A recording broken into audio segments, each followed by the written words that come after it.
Добрый день, дорогие зрители, уважаемые зрители. Особенно слово «уважаемые» применяю я в последнее время к тем, кто у нас присоединяется постоянно, кто уже эту программу полюбил, кто является нашими постоянными зрителями. Сегодня на чашечку кофе зашел ко мне человек, которого я в свое время увидел на съезде, даже не скажу на съезде, ну, может, пусть съезд будет писателей белорусских. Потом где-то я о нем видел и слышал в средствах массовой информации белорусскомовных. Ну, вот сегодня мне посчастливилось с ним встретиться лично по рекомендации одного из моих друзей, когда я спрашивал, с кем интересно можно пообщаться. Я об этом человеке знаю лично мало, поэтому будет мне самому приятно с ним познакомиться и узнать побольше, именно чтобы он свою биографию представил. Итак, Михась Булавацкий. Здравствуйте. День добрый. С вашего разрешения я буду разговаривать на российской мове.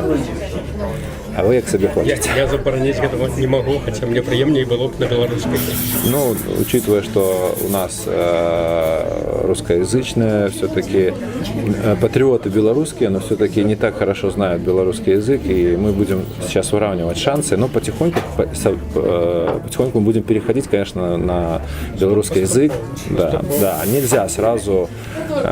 Я тоже за, но я против кардинальных мер.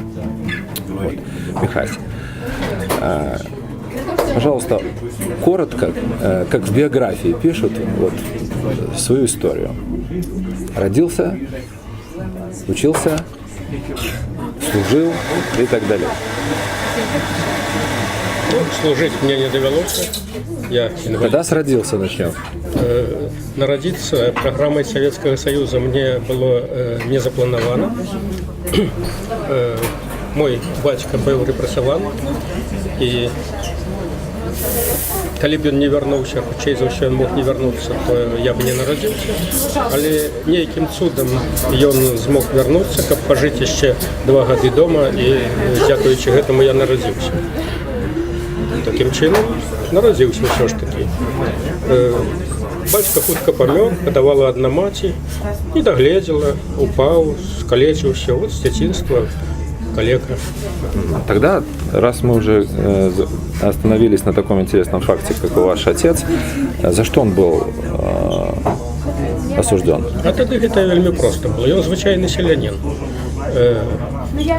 Калі пачалі стварацца калгасы ў 30-х годах, то там, дзе жылі мае бацькі, яны жылі па хутарах усе. Там калісьці пан Жалінскі яшчэ ў царскі перыяд пачаў прадаваць землі, асушваючы самыя горшыя балотныя. І вось там мае продкі набылі землі, і там па хутарах. На хутарах калгасаў стварыць немагчыма было. І каб стварыць калгас, вырашылі ўсе гэтыя хутары сцягнуць у адну вёску. Сцягнулі. Хто хацеў, хто не хацеў, прымусілі. Вось, і там стварылася вёска, і у вёсцы калгас, чырвоны колас. Назва цікавая ўжо. Колас ён не можа быць чырвоным, калі чырвоны, то ён хворы. Тогда у нас все было червоное. Вот. Карацей кажучы, аднойчы група людзей сабраліся, павыпівалі там у адной хаце і пачалі размаўляць пра тое жыццё, якое ёсць.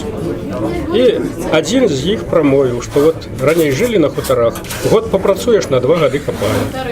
А цяпер у калгасе год папрацуеш, праз паўгода есці няма чаго.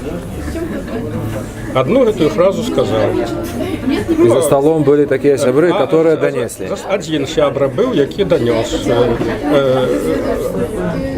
Вот гэтага одного не забрали, усіх астатніх забрали. Один сказал, другие не запярэчылі. Вот затое бацька мой был з тых, што не запярэчыў. И вот за гэта яго и забрали.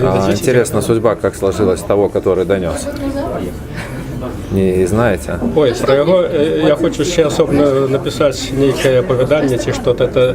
Это чоловік, який був Ён жыў у адной вёсцы.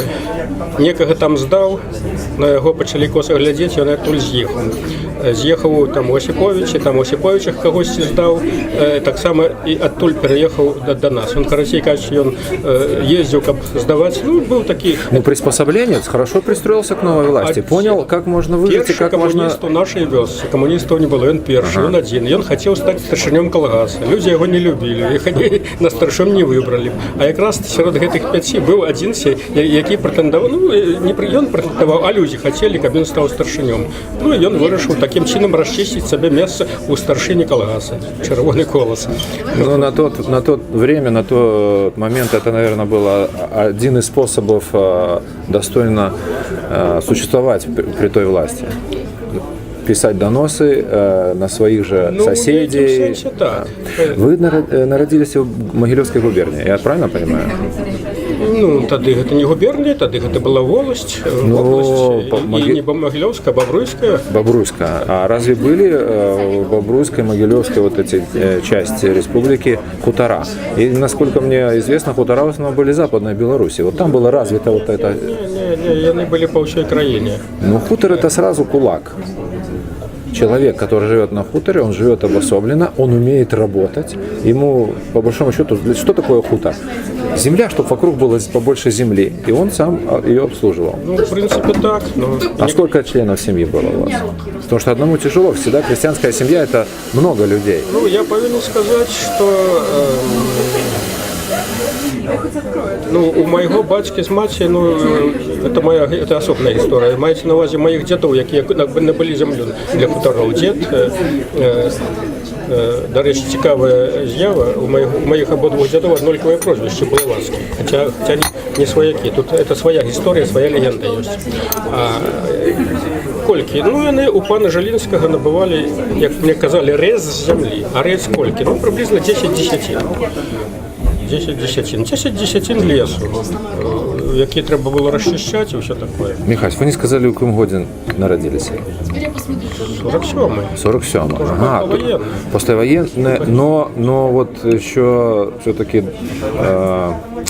вот этот вид доносов, он существовал. Вот просто когда вы сказали, что репрессированные и... При Сталине до конца основало это все. То есть после войны не ослабло?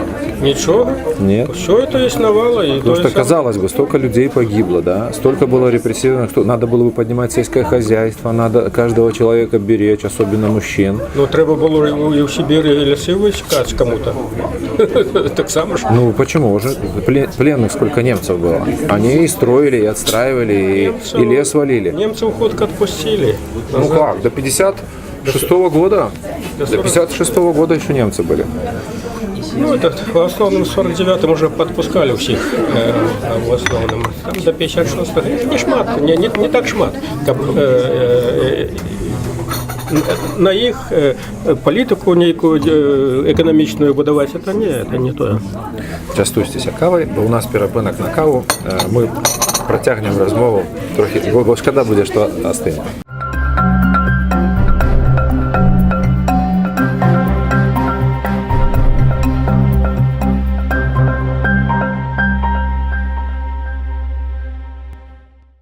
Скільки дітей було у ваших батьків?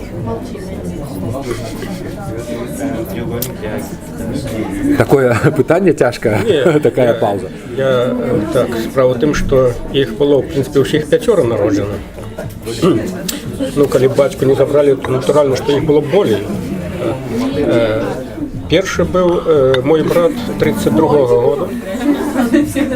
Мать моя народжала праз 2 роки осінню завсюди. Потім була дівчинка, яка прожила тільки 2 роки. Там была вёска, где доктора знайти тяжко, там самі лячили себе, як могли. І вона нешта захворіла. І потім були знову 2 дівчинки, які не пережили війну. Вёску ж нашу спалили, і мою бабулю і 2 моїх сестричок застрелили і спалили в хаті. Мой брат старейший, який з 32-го року, він уратувався, утекши в ліс. Мать забрали и погнали у Німеччину. яна по дороге утекла. Ну, редкий случай, когда женщина убегала. Ну, смогла утечь по дороге. А куда бежать-то было? Вот как бежать можно? Ну, она не з Німеччини, вона по дорозі втекла. Я ще тут, ще недалеко їх.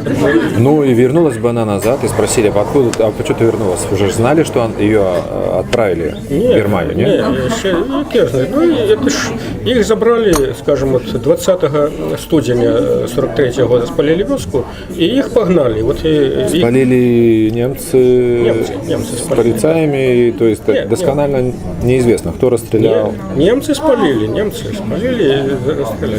Ніяких. Ну, сейчас уже модно говорить, что это же были наши, У нас не русские, было, украинцы, Бывало, белорусы. что и полицаи полили, в нашем выпадке полили немцы, докладно. Немцы полили и спалили. Ну, полили за что-то всегда, когда была причина, Да. партизанское движение. Там же у нас же були ліси кругом, там же партизанів аж 4 групи було вокруг нас.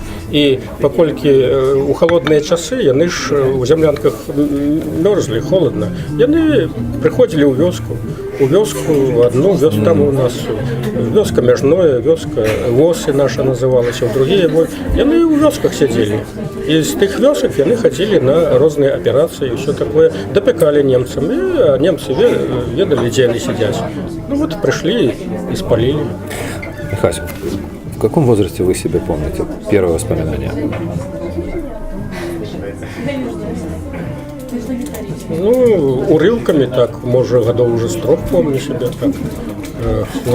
Некие такие эпизоды помню, цікавые были. В детской памяти отложилось то время?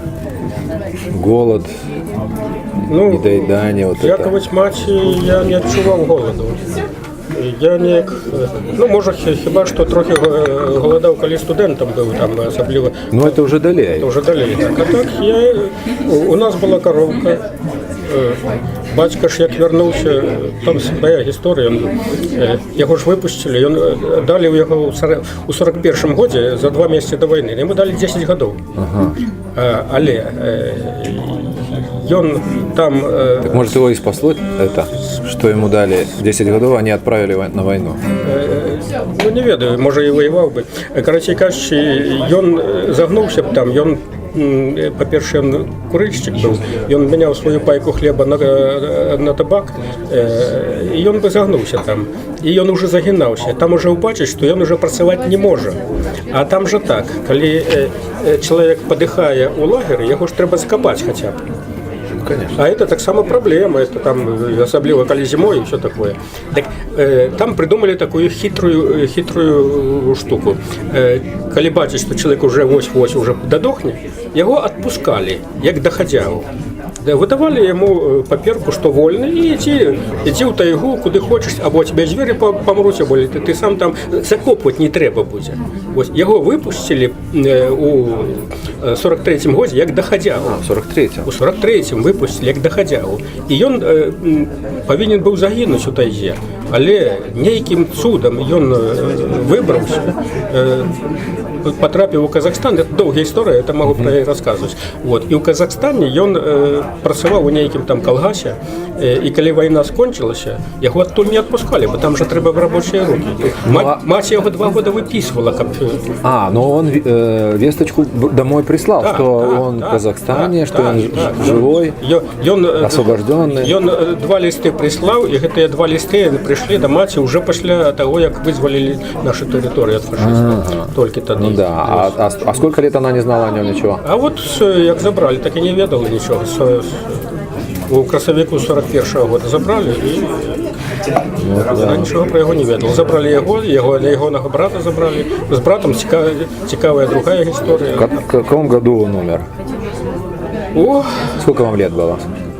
Года ще не було. Года не было, но все-таки курение его добило. Да не курение добило, его добила та праца. Не, ну праца, но вы говорили, что он был заядлый курильщиком. Ну, курильщиком был заядлый. Если уже хлеб менять на табак, то это уже серьезно. Заводен, так. Михась, вы должны тогда помнить хоть как-то смерть Сталина. Ну, тогда мне до Сталина было до лампочки, что это про Сталин, не Ну Сталин. тогда это ж вождь был, это Бог был. Как до лямпочки? Нічого не про то, як люди реагували на смерть, все такое, я нічого не помню. Наші люди, та вёска была такая сярод лесовых болот, яны не вельмі глядзелі на тое, што за гэтымі балотамі адбываецца. Сталін там, ці Ленін, ці які-небудзь новы генералісімус. Ім ўсё, яны на полі працавалі, сваю справу рабілі і ну, про Сталина не думали. Размов не было. Ни про якого Сталина, ни про Ленина. Ну какая-то глушь была. Так. Это там было натуральное житье. В школу вы пошли в свою деревню или ходили как в свое время было принято, за несколько километров? А ні, там знову цікава історія. У мене ж була зламана нога і рука зламана. Так рука... А как это случилось? Ну, я просто... Мать казала, рано за дівками бігати почав. Вона пішла доїть корову, а меня за пеленатого маленького покинула на ложку, и там две девчинки суседские, ну там 3-4 года девчина. Сказали, ну поглядите за хлопцем, хай. Ну они что мне, потечехали со мной, ну что, я им поусмехался, и все. Они побегли, что мне со мной течехать. А мне же захотелось за ими бегче. Я крутился, раскрутился ніяк, и пополз. Я ж не ведал, что такое высокое, что такое низкое. Упал с ложка на подлогу, поломал руку и ногу. Мать пришла с даёнкой, а тут я кричу, все. Ну вже, там нема врачов. Там понятно, то есть как зажило, склали мою руку як треба, склали ногу як треба, ну рука зажила як треба, а нога не так як треба. А вже у 5 років, мабуть, зато, коли я почав добре бігати за всіми, там, мабуть, це неправильне, що зрослося, воно почалося нечто. Короче кажучи, там почався туберкульоз костки. І мене відправили в санаторій, і я вже в санаторії провів, я лежачи провів як 7 років, як Иванушка Дорощук, 30 лет и 3 года на печи, ну я не 30, а 7 годов. Илья Муромец. Хай собі. Короче, я кажу, 7 годов провел в санаторії, і там пішов, там нас учили вже в перший клас. Ми учили писати, нам фанерку дають, шиток, і ми знизу, оловком, знизу вверх на фанерку вот это пишем, лежачи. Вот так учились писать. У меня почерк был, конечно, не объективный. Сравнить было не с чем, поэтому вы не знали, бедно вы живете или не бедно, да? То есть жили все одинаково. В санатории кормили шнеек так. Ну, понятно. Так. Не, ну все равно для сравнения. Ну нет, вот я тогда сейчас и голода не отчувал. Не могу сказать, что там голодно жили. Сколько классов вы закончили? 11. В одной школе? Не, 5 годов, 5 классов скончил в санатории, потом уже вернулся додому, пошел уже в соседнюю великую вёску, конечно, это за 12 километров, бо нашей школы не было. Там скончил 8-годку, потом пошел у школу-интернат еще далее, и 9, 10, 11 класс там. И поступили сразу после школы? А потім поступив в той будинок, який насупраць нас. Могилевский, педагогічний. Наставников збиратися ніколи не збирався. Наші наставники були різні, цікаві і такі не вельми, були смішні наставники, і ми над ними потішалися. І я наставником бути ніколи не хотів. Але коли я скончив 11 клас і думав, куди кинутися, однойче зустрів свого однокласника і сказав, що одна дівчина з нашого класу збирається поступати у пединститут.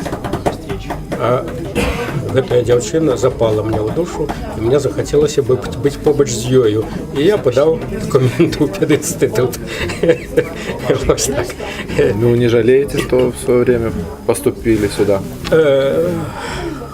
У ті часи шкодували. Я ж, по-перше, після другого курсу хотів кинути. Мать и брат там про слезы упросили, сказали, что так тяжко поступать, а ты поступил, ну ты хоть закончи, хоть будет диплом, это все такое. Короче кажучи, отримав диплом, 3 роки відпрацював і поїхав шукати у Менськ ніякого іншого щастя. Але От коли я приїхав туди ще після інституту, зайшов до свого дядьки, того самого брата батькового, який так само в ГУЛАГ прийшов. І почав йому говорити, що я от 3 роки відпрацюю і пойду, я не хочу бути наставником. Він сказав, ну, що там буде про 3 роки, це ти поглядиш, але ти 3 роки відпрацюй, щоб тобі за їх не соромно було. От чоловік, який ГУЛАГ пройшов, таке слово сказав.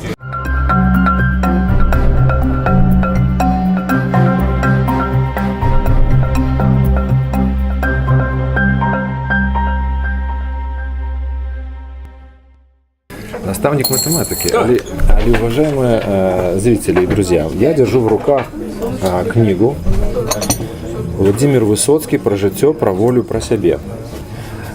Эта книга на белорусской мове. І на русский так само, там оригінал. И на русской. Там спочатку математик, поэт. Так? Ну, скажем Или так, пірокласик. скажем так, поэт-пірокласик. Ось такая цікава книга. Ось. Я тримаю ее в руках и хочу спросить, как математик пришел к литературе?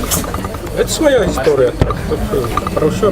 Я прожив вельми довге життя, і там можна про кожне відхилення льосу можна розказувати довгі історії.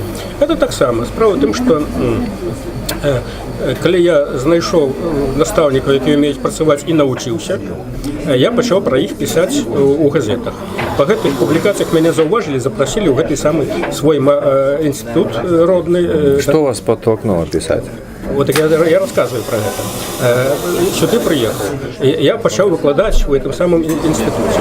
І викладав натурально на русській мові. Тоді ж у ВНУ нельзя було по-білоруськи.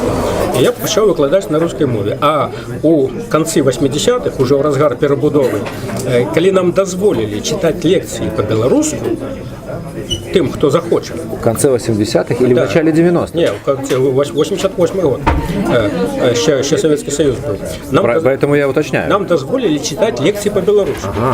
И они думали, что никому не захочется, некоторым захотелось. Перестроиться это очень тяжело, на самом деле, столько лет. И коли я уже больше за 10 годов белорусской мовой не користался, и починаю читать по-белорусски, я відчуваю, що мови не хапає, я не ведаю слов. Я приходив до студентів, я вибачаюся перед вами, я буду читати по-белорусски, буду читати кепсько, ви мене можете поправляти, спочатку буде кепсько, може я навчуся, але вибачаюся, я буду по-белорусски. Ось. Мене зрозуміли, мене поправляли некоторые. Не сопротивлялись студенты? Ні, чого? Ну, скажем так, тенденция и сейчас еще такая существует, Не что ведаю.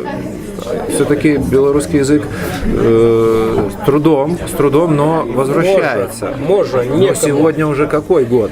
А вы говорите конец 80-х. Може, некому і хотілося побурчати, але ж пединститут, там вчилися в основному діти військовців, які мову ведали. І тому більшість було нормально до цього ставилося. Но мы как-то потихоньку ушли от литературы. Так я про то і кажу, що коли я відчував, що мені не хапає мови, я подумав, як їй вернути собі ту саму. І я почав, ну там натурально, я свої лекції почав перекладати на білоруську. Це одно, але ж там обмежований круг, скажімо, математичні лекції – це одно. Але я вирішив, треба спробувати перекладати літературні твори. І поки я думав, які мені літературні твори почати перекладати, раптом слухав Висоцького, і 2 рядки ніяк вельми добре легли на білоруську мову. І коли 2 рядки я поглядів, ніяк добре гучать по-білоруську, мені захотілося перекласти увесь цей твор. Це «Полювання на вовков», його самий знакомитий твор. І я переклав. І те, що переклав, мені сподобалося. І тоді захотілося перекладати ще і ще. Вы помните наизусть этот переклад? Гэты помню. Можете прочитать? Ну, Высоцкого читать. На белорусской мове. Это же ведь так интересно. Высоцкий на белорусской мове. Рвуся з скуры, з усіх сухожилін, каб проскочить, поспеть до поры. Обложили меня, окружили, гонят весело на нумары. Там за елок щебечут двухстволки, поляўничий ховается в тень. Там вовки снегом паўскім паўз елки скачуть, быццам живая мишень. Там полевание на вовков, там полевание, тут драпежников, старых и щенков. Кричат загонщики и шалеют псы у брахання, на снезе кровы плямы яркие флажков. Не на ровных гуляют з вовками лесники, да рука не дрыжить, обтягнувши нам волю, флажками бьют, надейно хочется жить. Вовк не може порушить традиции, бо у дзяцінстве шляпым шчанюкі ваўчаняты мы ссали ваўчицу и усмактали табу за флажки. Ноги хуткие, моцные скулы, дык чаму ж мы, з якой мы тугі, зацкавана імчимся под кулі, не спрабуючи праз ланцугі. Вовк не може супроць выхавання, вось канчаецца час мой ужо, той, якому я наканаваны, усміхнуўся, узняўшы ружо. Там поляванне на ваўкоў, там поляванне, тут драпежнікаў, старых і шчанюкоў, крычаць загоншчыкі, шалеюць псы ў браханні, на снезе кровы плямы яркія флажков. Досыць мне паслухмянасці, ходу за флажкі, прагаворі мацней. Толькі ззаду я чуў са салодай крыкі здзіўленых мною людзей. Рвуся з скуры з усіх сухожилін. Не, мы сёння не тыя ваўкі. Обложили мяне, окружили, да ні з чым засталіся стрэлкі. Браво.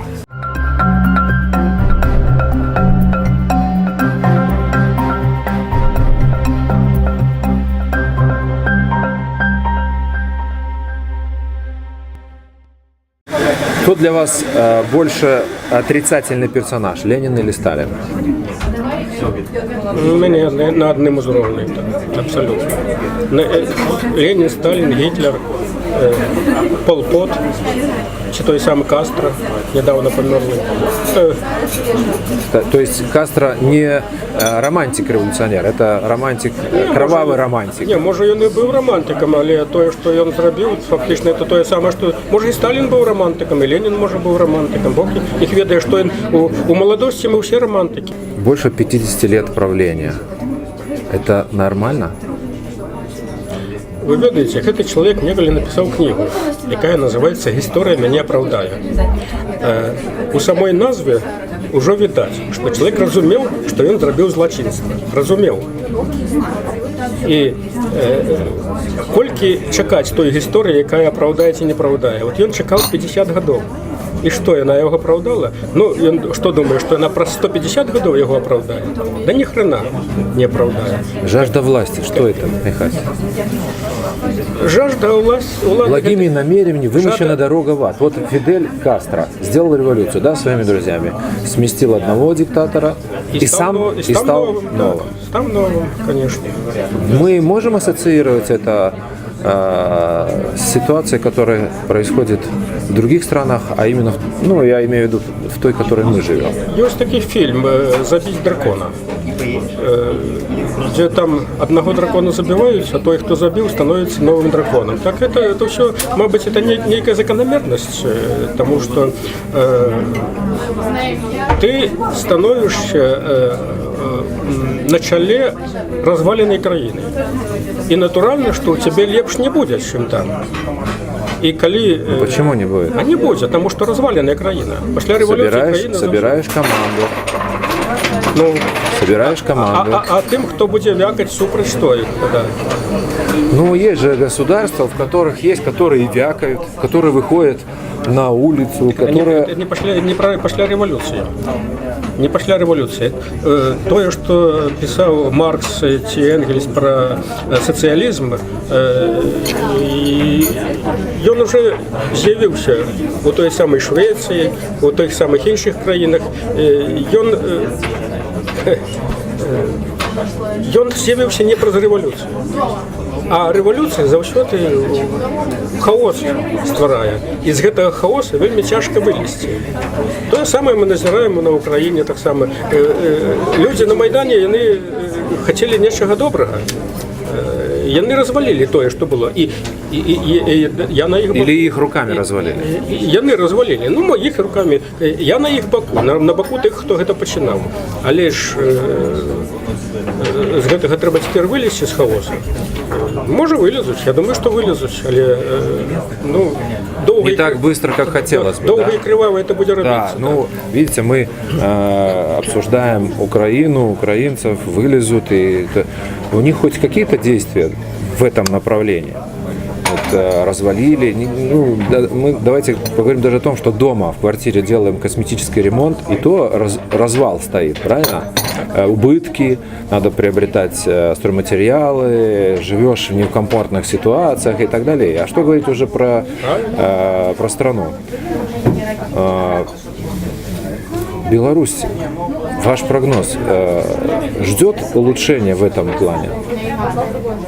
Или белорусы настолько инертные и самая активная, и самая лучшая, и умы, которые могли бы быть в той команде, которая могла бы изменить ситуацию в стране? За что Беларусь несет такое бремя? Беларусы они трохи адрозніваюцца ад украінцаў. Яны, па-першае, больш асцярожныя. Осторожные или трусливые? Не, Ну что значит осторожно? Осторожно. Справа ў тым, што калі б яны былі больш рэзкія, ну хаця б такія, як украінцы, іх бы ўжо не было. Яны змагаюцца, беларусы, за сваё ўжо больш за 300 гадоў. Пачынаючы з 1697 года, калі Сойм Рэчы Паспалітай прыняў рашэнне, што ўсё справаводства ў краіне будзе на польскай мове. І з гэтага моманту беларусы пачалі змагацца за сваю мову і за сябе. Вот. І былі выпадкі у нашай краіне, калі, скажем, які-небудзь дэпутат Сойма пасля пасяджэння Сойма клаўся ў пароге, каб людзі праз яго праступалі, і ён тым самым паказваў, што вы пераступаеце праз нашу краіну. Это я пра Тадеуша Рейдана кажу. Карацей кажучы, 300 гадоў змагання не вынішчылі нас. Калі у нас ёсць такая жыццяздольнасць, то я думаю, что мы неколи вылезем. Ну, рабство в Америке тоже длилось не 10 лет, а больше, поэтому ваше мнение, зачем это все Александру Григорьевичу? Вот столько лет. Зноў жа, ён думаў, што узяўшы ўладу, ён Опять же, сделает как лучше. зможа нешта зрабіць.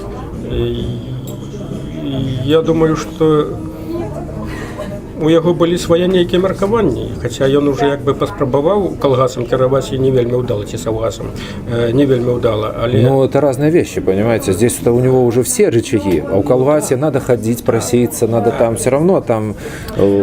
Вспомните, что значит миллионеры колхоза. У кого было больше дружбы с министром сельского хозяйства, да, с первым секретарем, те колхозы и стали миллионерами. Кто крутился больше, знал, как дружить с великими, да, сильными мира сего в то время. А у кого не было этих организаторских способностей, те колхозы и прозябали. Ну так, справа в тым, што у старажытнай Грэцыі нейкі дзівак узяў, спаліў храм Артеміды. Прыгажайшы храм зроблены, ён спаліў дзеля таго, каб яго імя навечна люди запомнили. Вроде хорошими делами прославиться нельзя, но ну, хочешь стать знаменитым в одно мгновение, убей поэта или гения. Вось гэта можа памкненне да знакамітасці, да вот. Но это от безысходности, когда ничего нельзя сделать. Нет ни финансов, ни рычагов власти, и так далее, и так далее, и так далее. Но ведь у Лукашенко все это было, и все это есть. Это ж надо голову прикласть, надо ж уметь этим користаться. Но дело в том, что кроме этого есть много других голов. Можно другие головы прикласть, не только на плаху класть. Не. Калі прикласти разумные головы, то люди подумают, а на что тады ты, калі тебе разумная голова? Так хай эта разумная голова и стане кіраваць нами. Яму разумные головы побач не патрэбны, ён іх усіх вынішчыў. ён прыцягвае да сябе такія самыя галовы, як Мания ён. величия. Ну, конечно, ён па-перша, не хоча, каб нехта быў разумнейшы побач, і каб людзі гэта бачылі. Ён же лічыць сябе самым разумным. Хорошо, а как те тысячи людей, которые вокруг него, в его команде, чиновники и так далее, они идут на сделку с совестью? Или им нравится то, что они делают? Ну, а там хоть трава не расти. Вот сегодня я здесь и сейчас, я использую свое положение, при этом президенте или при другом я у власти, я чиновник, а дальше мне Беларусь по барабану. Не, ну вы задаеце гэтае пытанне даме, якая кіруе выбарчай камісіяй, Ярмошина. Яна ж... Я бы задал, но со мной разговаривать они не будут. Понимаете, человек, который тыкает любому министру, журналисту и так далее. И априори с ним уже разговаривать не о чем. Это хамло. Разговаривать с человеком, который незнакомым человеком разговаривает на «ты». Подумайте про людей, якія гэта прымаюць, як нармальнае. Вот яны такія, яны лічаць, што нармальна, калі ён ім пікае. Бо ты начальник, я дурак, я начальник, ты дурак. Это ж вот советская прымаўка, яна тут вельмі падыходзіць.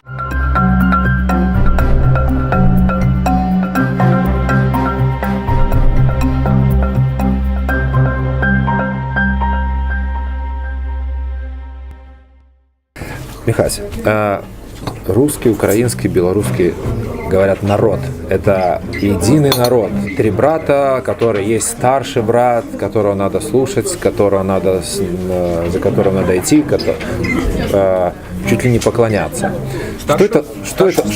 Старший брат не... Что это за вообще за бред? Что это за мнение такое? И на самом деле является ли он братским народом равноправным? У нейкім сэнсе мы браты, тому что мова подобная, так в нейкім сэнсе браты. Но мова подобная больше наша на польскую, чешскую и так далее. Добре, ты так само браты. Вот чему-то только про 3 думаешь, а чему не про 15? Я и про это говорю. Что за мнение, что за извращенное мнение, что мы именно вот братья ближе должны быть к Востоку? Ну, в одной краине жили, Советский Союз. Но мы жили в одной краине и с Польшей. Нет, так это было давно. Теперь же апологеты Советского Союза про это больше говорят. Но это у кого с памятью плохо. Но давайте будем брать исторический период побольше. Что за история на юбилее Турова с Бурляевым и Гостюхиным? Ну, не так. Был я там, потрапил не випадково туди. Ну и вот такая история, что Гостюхин бог зим, але там Бурляев вылез, народный артист СССР, вылез. И замест того, как говорить про Турова, про свое супрацоўніцтва з ім, про искусство, про фільмы, кинематографию. Да. Ён пачаў говорить про то, что вось ёсць адзіны народ славянскі, і уже все з гэтым згодныя, толькі ёсць нейкая горстка нацыяналістаў, якія гэтага не прызнаюць, і потом як панёс на гэтых нацыяналістаў горстку, то калі тая горстка, ты чого ты яе баішся, чого ты яе так клянеш, чого ты там эту горстку. Карацей кажучы, там было нешта такое, абы што людзі нейкі сядзелі прыгнечаныя. Ну, што ты гаворыш? Прычым тут гэта? І зала пачалі выкрикваць, што тут же не месца і не час проводить агитацию, пропаганду, все. Ну, но все-таки в зале были люди, которые... У зале были. Нехто выкрикнул, другие потрымали, я выкрикнул так само, что сапраўды не месца тут, это не этим заниматься. Ну, и он трохи так сніякавеў, потом, закончивши, прочитал некий верш Пушкина, який там... Пушкина, хотя он поклонник очень большой Лермонтова. У него трехтомник есть, он мне подписал сам лично этот трехтомник Лермонтов. И фильм снял, да. Самую главную роль там сыграл. Хотя я ж там процитовал, я написал в «Народной воле» артикул про это, и там процитовал Лермонтова «Прощай, немытая Россия». Да, но вот это он не процитировал, да? «Прощай, немытая Россия», да. И других произведений, которые о России правду говорят и высказываются. Так. І от заўсёды вот гэты апалагеты рускага міра, яны выбіраюць такія вершы, якія возвялічваюць Россию, ці наоборот, не погрожаюсь нейкому іншому миру.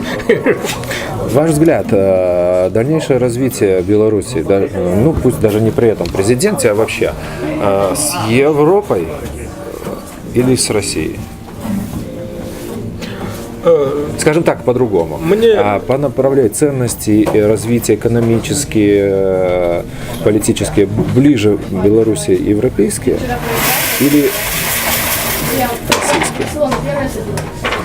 Ну, как видим, Украина отказывается от российских взглядов на... Ну, я думаю, что у нас так само. Это больше Европы. Але. Я поглядел уривками вашу розмову з Зянковичем. Так, Юрась Зянкович.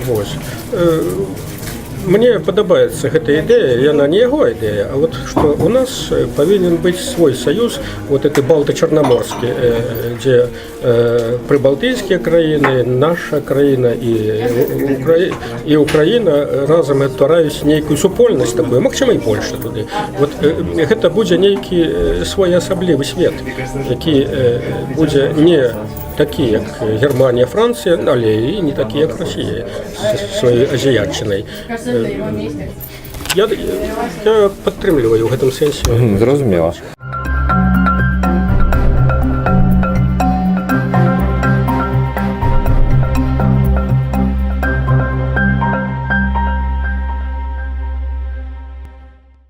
За последние 3 месяца было приведено в исполнение 3 смертной казни в Беларуси. Ваше отношение вообще к смертной казни? Отмовное. Вы против? Я справа тем, что... Вы против в нашей стране или вообще? Я ввогуле супроть. Я неяк так у куточку душі мене ще є нейке такое, що, мовляв, треба забивати тих, хто, уже Ну, говорят, вы с этим не столкнулись, ваших родных с этим, вы сами к этому не были причастны, поэтому вы так говорите. Вот если бы убили, то есть был бы такой несчастный случай с вашими родными, близкими, знакомыми и так далее, то вы бы первое мнение, которое вы сказали, глаз за глаз, зуб за зуб. Вот я вижу ваше сомнение какое-то в этом плане. Є маленьке сумніння, але ось той теракт, який був у нас у метро, після якого 2 хлопців забили. Ну, споймали на завтра, осудили и забили. И очень быстро привели в исполнение. Да. Вот в Америке до 20 лет человек сидит. Да. Там проверяют по 50 раз это дело. Справа в том, что и сегодня нема гарантии, что росіяни здійснили той теракт. Нема гарантии. Ну, вы сегодня сомневаетесь в правосудии белорусском. Вот сейчас это ваше заявление, это такое... Я не только сегодня, я давно сомневаюсь в правосудии. У нас нема правосудия. У нас у Беларуси нема правосудия сегодня. То есть вы считаете, что вот те уже сейчас многочисленные акции, когда уже пенсионеры стали выходить на одиночные пикеты и требовать справедливого суда, это один из показателей того, что с правосудием в Беларуси я ведаю, справа в том, что я и ще з ранейших часов у меня был еще такие... Ну, давайте закончим эту тему. Вы против смертной казни? Я супротив. Независимо от того, сколько человек совершил преступлений и насколько они тяжелые. Я сказав, що я супротив. У мене, я кажу, є нейка червоточинка ще в гэтым, але я мог би погодитися на смертну казнь при умові, що ніяких сумнівів, абсолютно ніяких, нема у виноватості в этом жорстком злочинстве человека. Михась, а не становится ли тем самым человек убийцей наравне с тем убийцей, который совершил преступление? Здесь просто преступление узаконенное. Вы повторяете мою думку, справа в том, что проводился некий конкурс у оборону этой думки об отмене смертного показания. И я удельничал там в этом конкурсе такой теоремой об том, что при наявности смертного показания в Украине країна становится сама злочинцем. Вот у меня есть такая математичная теорема, где доказано на ликах, як это. Я уявите себе країну з 10 чоловік, у яких, скажем, 3 злочинці, 7 нормальних людей. Нормально, таким чином, якби, процент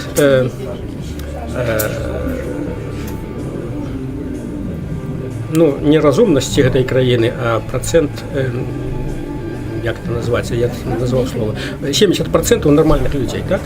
Адекватно. Да. Існує, возьмем аксіому, што чалавек, які забівае другого чалавека, ён злачынца. Калі аднаго з гэтых трох прысудзяць да смяротнай кары, то выканае прысуд той з 7, адзін з 7. Не той з трох, а гэтым самым ён сам становіцца злачынцам. Ён забіў чалавека. Такім чынам, злачынцаў не паменшылася, аднаго забілі, другі стаў. Іх 3, а нормальных людей 6 засталося. Интересное мнение. То есть вот, даже злочинцы должны уничтожать злочинцев. Так получается. Ну так, але ж гэтага не будзе ніколі. Беларусь, наверное, единственная страна, в которой исполнение приводится смертной казни, ну, буквально моментально, в течение года приводится в исполнение приговор. Каб адкінуць сумненні. У нас фактычна амаль што няма прысудаў бездакорных.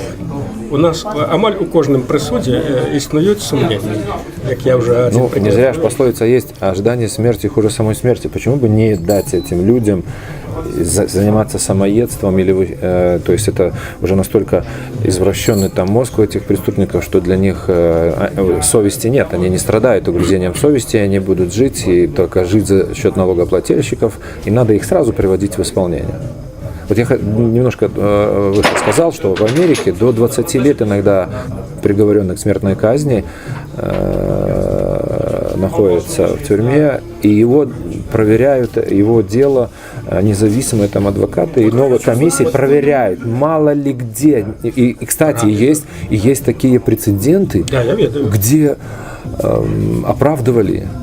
Система давала сбои и во время процесса, и находили, и освобождали, и выплачивали компенсацию. И здесь такое ощущение, что боятся, чтобы только бы этот человек не дожил до того момента, когда может даже или смена власти, или появится какой-то свидетель, когда докажет, что этот человек не виноват. Да. Правильно разважает. Но это же дикость.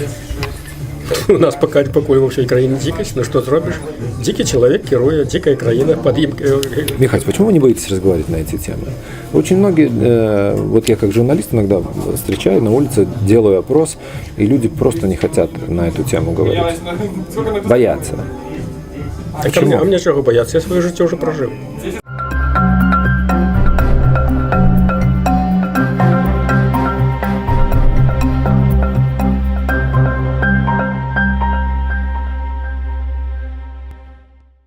Недавно один человек, який коммерсант Могилевский довольно, он со здивлением мне сказал: слухай, оказывается, Другая мировая началась не 22 червня. Ох, какое открытие. Да, открытие.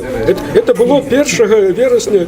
Я говорю, неужели ты этого не ведал? А так, а сколько фактов об этом, сколько фактов вообще исторических люди не знают на самом деле. И для них это такое открытие, как будто зря прожили жизнь. И другое открытие. Оказывается, что наши земли России завоеванные, для яго гэта было адкрыццё ўвогуле. Ён думаў, што Беларусь з Расіяй аб'ядналася добраахвотна. Аказваецца, тут Сувораў заваяваў. Для яго гэта быў стресс такі, што ён са здзіўленнем мне паведаў, кажа, так я давно гэта ведаю, а я не ведаў, кажа. Вот один удар, раз, другі удар, два, вот так, для яго. Третий удар, и так кожному. Один удар, раптом нечто дознається, чего не ведал. Вот другий удар. Это как химическая реакция. И у человека начинает перекручиваться в мозгах. Человек человеку. Да. И... Так. Вот. Почему у нас в школе не преподают вот этих исторических фактов? Да потому что программа створена державными органами. Нет, но это же преступление. Что значит державными органами? Так. Против своего народа преступление. Ну так а что, люди про это не думают. Ему дали задание и загад, и он выполняет загад начальника. К сожалению, наше время подходит к концу. Михась, такой последний вопрос. Будет ли референдум о изменении президентского срока продления? Вот ваши прогнозы на ближайшие 5 лет. При Лукашенко не будет, конечно.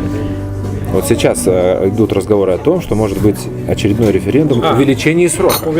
По увеличению срока, ну, До 7 лет. А по увеличению может быть, да, и люди вот так проголосуют.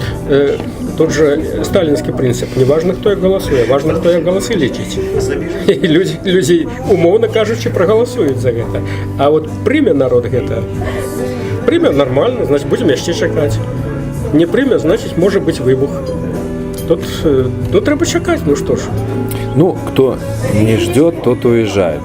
Вот есть люди, которые не хотят ждать еще 10-20 лет, как на Кубе, да? Они уезжают.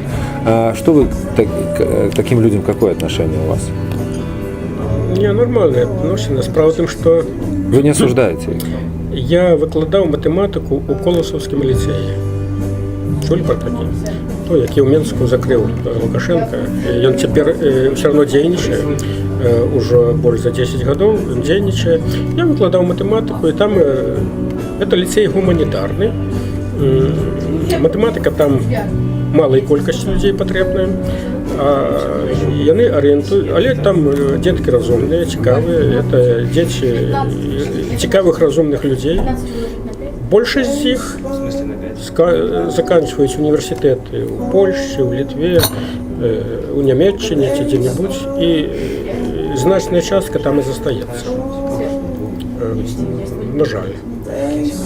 Люди, які, в принципі, готові вернутися в Білорусь, коли вона стане нормальною, але вони,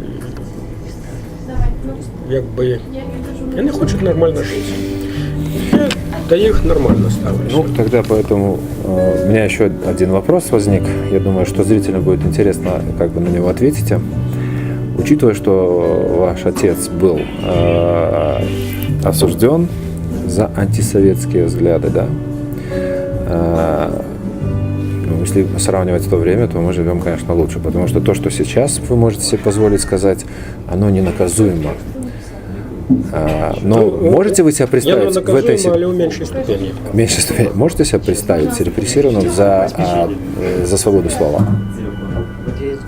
И есть ли такие репрессии в нашей стране? Ну, коли люди выходят, скажем, на пикет какие-нибудь, на митинг. Одиночно, а им за это дают штраф. Да, да. Вот недавно пенсионер могилевский в Минске стоял с плакатом «Требую справедливого суда». Ему логика. Ах, ты требуешь справедливого суда? Ну, заплати сначала штраф за то, что ты требуешь справедливого суда. Человек одиночный пакет. То есть он вышел свое конституционное право защитить. И тут же его сразу... Ну, вот вам приклад. Ярчайший приклад. На этом программа наша сегодня заканчивается. Я хочу взять слово с Михася, что мы обовязково будем сустракаться. А вы пишите питання до меня, а я буду их задавать Михасю. Дякую за зустріч.